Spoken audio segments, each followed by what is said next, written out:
ہم ڈسکس کریں گے recording of evidence, evidence record کرنا۔ اب کیا طریقہ کار ہے، کیا کیا ہوگا ایویڈنس ریکارڈ کرنے میں۔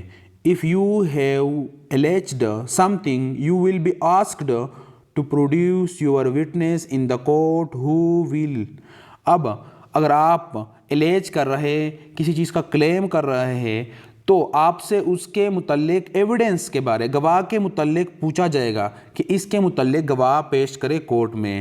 تو اس کے بعد ہم پڑھتے ہیں will be cross examined put questions by the counsel advocate of the opposite party، یعنی آپ گواہ پیش کریں گے اپنے کلیم کے مطابق، وہ آپ کا جو کلیم ہے اس پر شہادت قلم بند کی جائے گی، لیکن کراس ایگزامینیشن بھی ہوگا مدعا علیہ کے وکیل کی طرف سے، یعنی جو advocate of the opposite party defendant کی طرف سے۔ You will also be required to present your documents on which you are placing reliance، یعنی وہ ڈاکومنٹ بھی آپ پیش کریں گے جس پر آپ ریلائنس مطلب ڈائریکٹ ڈیپینڈ کر رہے ہیں، جس کا ڈائریکٹ تعلق ہے آپ کے کلیم کے ساتھ۔ After your evidence, the defendants will be direct to lead his یا their evidence and you will be given a chance to cross examination them۔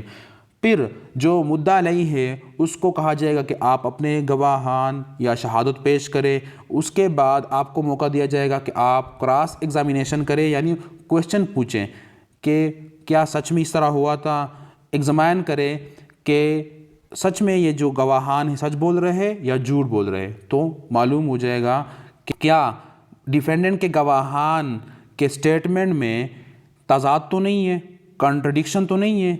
تو اس کے بعد کراس ایگزامینیشن کے بعد پتہ چلتا ہے کہ گواہ کی گواہی سچی تھی یا جھوٹی۔ The following are the stages of the evidence in case۔ اب سٹیجز ہے ایویڈنس کے۔ Number 1 examination in chief. Examination in chief کہتے ہیں بیان قلم بند کرنا گواہ کا۔ کراس ایگزامینیشن اس پر ہوتی ہے جرح، سوال پوچھنا۔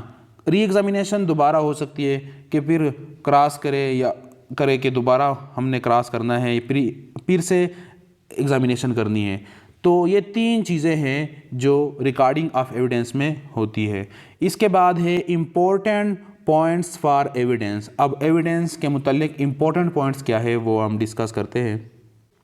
Important points for evidence, evidence must be relevant to the issue being tried, یعنی جس ایشو پر ٹرائل ہو رہی ہے جو ایویڈنس پیش کرنا ہے وہ ریلیونٹ ہو، ڈائریکٹ تعلق ہو اس کا، مطلب ڈائریکٹ ہو، خود اس نے دیکھا ہو، خود اس کے متعلق جانتا ہو، اس کے سامنے سب کچھ ہوا ہو، جسے کہتے ہیں چشمدید۔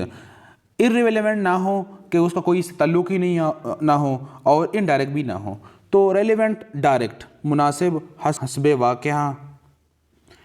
Evidence will ڈیپوز about the fact which he or she saw or heard personally، یعنی گواہ اس فیکٹ کے متعلق پرسنلی جو اس نے سنا ہے یا دیکھا ہے شہادت دے گا، آمین ہوگا، امانت دار ہوگا، اس سے باہر وہ کوئی بات نہیں کہہ سکتا ہے، اور سپوزیشن پہ، خیال پہ وہ کوئی بات نہیں کہہ سکتا کہ میں نے اس طرح سنا یا ہوا، وہ کہے گا کہ میں نے دیکھا یا سنا۔ تو اسے کہتے ہیں ریلیونٹ اور ڈائریکٹ۔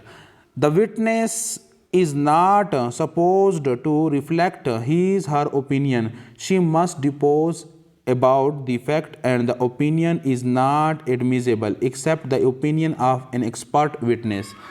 مراد یہ کہ وہ سپوز نہیں کر سکتا ہے، وہ مخالف تھوڑا سا رد و بدل نہیں کر سکتا ہے، وہ امانت دار ہوگا، اور اس فیکٹ کے متعلق جس کے متعلق وہ گواہی دے رہا ہے بصورت دیگر اس کی گواہی ایکسیپٹ نہیں کی جائے گی،